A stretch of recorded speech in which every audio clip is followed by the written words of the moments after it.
మిత్రులారా, నమస్తే. సాహితీ సంపంగలకు స్వాగతం. ఇందులో భాగంగా నేటి కథా సంపంగి షీరో. ఈ కథలోని రెండవ భాగాన్ని విందామండి. ఈరోజు రచయిత్రి శ్రీమతి చెళ్లపిళ్ళ సూర్యలక్ష్మి గారు, చదువుతున్నది శ్రీమతి సోంపాక సీత. ఈ మొహానికి ఖరీదైన బట్టలు నగలు కూడానా అని స్వీటీ నిట్టూర్చితే, నేను ఇలాగే ఉండేదాన్ని. మన సహచరులను చూడు, వాళ్ళు కూడా ఇదే బాధను అనుభవించి పోటీపడి దాన్ని అధిగమించారు. రేపు నీకు ఒక చీటీలో ఎవరెవరు ఎంతకాలం తీసుకున్నారో రాసిస్తాను. నీతో నువ్వే పోటీ పడాలి. ఫ్యాషన్ పెరేడ్ కన్నా ఇది ఇంకా వైవిధ్యంగా ఉంది కదూ అని ప్రోత్సహించేది సాగరిక.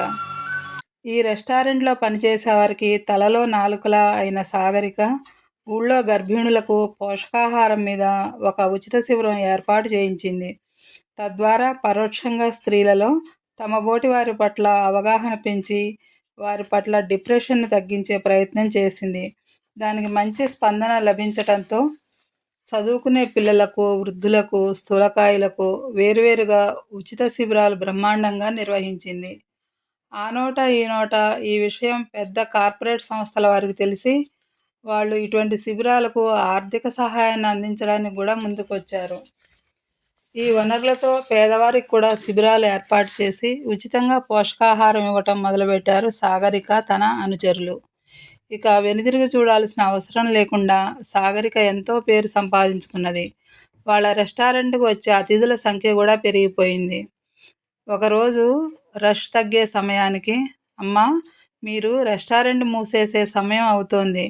ఇక్కడికి వస్తే నా మనసుకెంతో ప్రశాంతత దొరుకుతుంది. రేపు సాయంత్రం కోసం ఎదురుచూసి మళ్ళీ వస్తా అంది ఒక నడి వయస్కురాలు.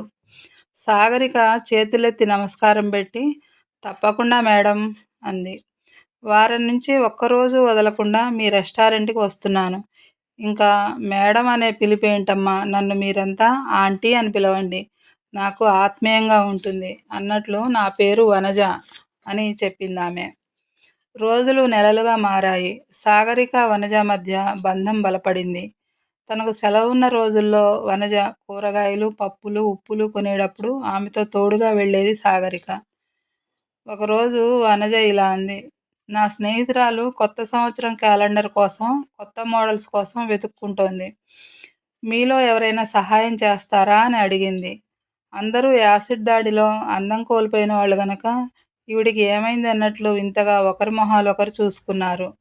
స్వీటీ తన చెంపను నిమురుకుని కళ్ళల్లో నీళ్లు నింపుకుంది. వనజకు ఆ అపార్థం అర్థమై, అబ్బే, మా ఫ్రెండ్స్ సంకల్పం వేరు. యాసిడ్ దాడిని తట్టుకుని ప్రపంచానికి ఎదురు నిలిచిన ధీరవనితలతో వచ్చే ఏడాది క్యాలెండర్ చేయించాలనేది మా ఉద్దేశం. మీరు సహకరిస్తారా అని అడిగింది. స్వీటీ ప్రోత్సాహం వల్ల అందరూ మోడలింగ్ చేయటమే కాదు, తమ ధీరగాథలను కూడా టూకీగా చెప్పుకున్నారు. ఒక ప్రఖ్యాత సంఘసేవిక ఈ క్యాలెండర్ గురించి ప్రస్తావించి వీళ్ల పోరాట పటిమను మెచ్చుకుంటే కొన్నాళ్లు సోషల్ మీడియాలో విధిని ఎదిరించిన ఈ వీరనారీమణులు హల్చల్ చేశారు. స్వీటీకి ఇప్పుడు జ్ఞానోదయమైంది. శారీరక సౌందర్యం ఒక్కటే ముఖ్యం కాదని, బాహ్య సౌందర్య విహీనులైన జీవితాన్ని దర్జాగా బతకచ్చనేను. అప్పుడప్పుడు సాగరికని మాల్కి తీసుకుని వెళ్ళమని, ఖరీదైన బట్టలు కొనివ్వాలని చూసేది వనజ. కానీ సాగరిక దాన్ని సున్నితంగా తిరస్కరించేది. అప్పుడప్పుడు ఏదైనా పార్కుకు వెళ్ళి తాజా గాలి పీల్చుకునేవారు వాళ్ళిద్దరూ. కొన్నాళ్లకు వనజ అక్కడికి రావటం మానేసింది. అందరూ ఆవిడని మిస్ అయ్యారు. ఆవిడ బాగోగుల గురించి సాగరికని అడిగారు. ఆమె అందరికన్నా ఎక్కువగానే వనజను తలుచుకున్నా, తన సెలవు రోజులు వనజకు అంకితం చేసిన సాగరిక ఆమె గురించి ఏమీ తెలుసుకోలేదు. కనీసం ఫోన్ నెంబర్ కూడా తీసుకోలేదు. ఏ ప్రోగ్రాం పెట్టుకున్నా వనజ రెస్టారెంట్లోనే చర్చించేది. మరి తమ సంస్థ నియమాల ప్రకారం అక్కడికి వచ్చే స్త్రీలకు ఊరటనివ్వటమే తమ బాధ్యత కానీ, అవతలి వాళ్ళని ఇబ్బంది పెట్టి వాళ్ళ వ్యక్తిగత విషయాల్లో జోక్యం చేసుకోవటం తగదు. అలాగే తను నడుచుకుంటోంది. కానీ అప్పుడప్పుడు ఈవిడ తనపై మాత్రం ఇంత ప్రేమ ఎందుకు చూపిస్తోందా అని ఆలోచించేది సాగరిక. అంతు తోచేది కాదు పాపం. వనజని మిగిలిన వాళ్ళు మర్చిపోయే సమయానికి ఒక సాయంత్రం పూట ఒక యువకుడు ఒక యువతితో కలిసి రెస్టారెంట్కి వచ్చాడు. సాగరిక గురించి అడిగి అందరినీ పిలిచి ఇలా చెప్పాడు. నేను వనజ గారి అబ్బాయిని. నా పేరు అభిజిత్. ఈమె నా భార్య. పేరు భాషిణి. మా అమ్మగారు ఒక గంట క్రితం పోయారు అని చెప్పాడు. అందరూ బాధపడితే సాగరిక బాధతో కన్నీరు మున్నీరయింది. వెంటనే తేరుకుని కన్నీటిని నియంత్రించుకుంది. అతను ఈ విధంగా చెప్పడం మొదలుపెట్టాడు. 3 రోజుల క్రితం ఆవిడకి గుండెపోటు వచ్చింది. తట్టుకుంటారని అనుకున్నామండి, కానీ అంటూ రుమాల్తో కళ్ళు తుడుచుకున్నాడు. సాగరిక మౌనంగా ఉండిపోయింది. ఆమె కళ్ళ ముందు వనజ ఆంటీతో తన గడిపిన మధుర స్మృతులు మెదిలాయి. మా నాన్నగారు చాలా ఏళ్ల క్రితమే పోయారు. అప్పటి నుండి ఆవిడ నాతోనే ఉంది. కానీ మా చెల్లి పోయాక మా సొంత ఊరైన ఈ ఊరికి వచ్చింది మా అమ్మ. ఇక్కడున్న వంట మనిషి, పని మనిషి ఆవిడకి కొన్ని దశాబ్దాల నుండి తెలుసు. వాళ్ళ సాయంతో బతికేస్తానంది. ఆవిడ ఆసుపత్రిలో ఉన్నప్పుడు తన డైరీ తెమ్మని చెప్పారు. అందులో ముందు చూపుతో బుక్ మార్క్ వేసిన తేదీలలో మీ రెస్టారెంట్ గురించి, మీ గురించి రాసి ఉన్నాయి. ఆవిడ చదవమంటే చదివాను.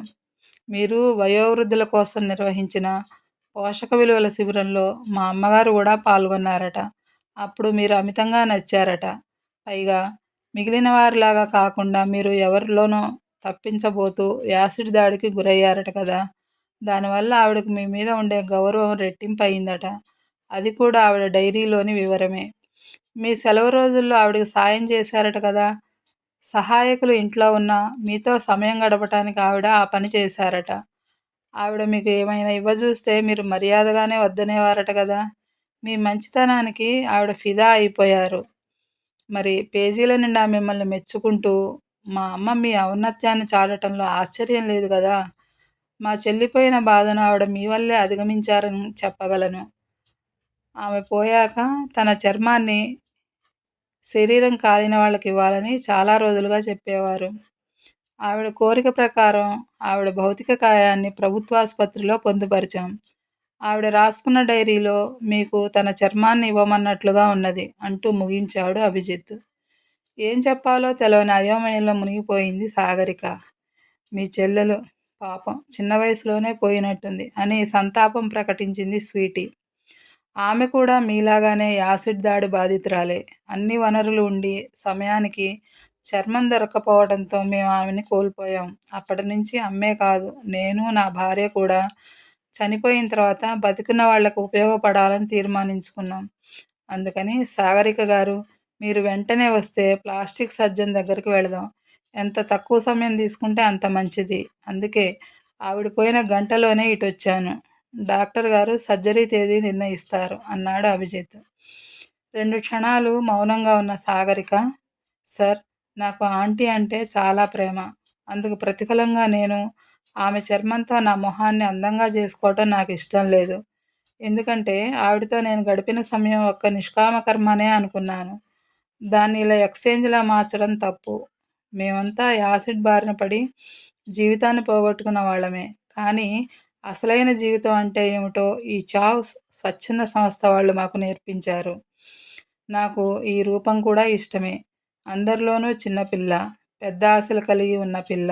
మా స్వీటీకి ప్లాస్టిక్ సర్జరీ చేయించండి అని స్థిరమైన మనసుతో చెప్పింది సాగరిక.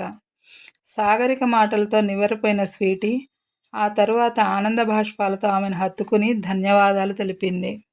మిత్రులారా, ఈ కథ సమాప్తం. మీకు నచ్చినట్లయితే ఒక లైక్ చేయండి, కామెంట్ రాయండి, మీ మిత్రులందరికీ షేర్ చేయండి, సబ్స్క్రైబ్ అవ్వండి. మరో రచనతో రేపు మీ ముందుంటానండి. అంతవరకు ధన్యవాదాలు. సెలవు.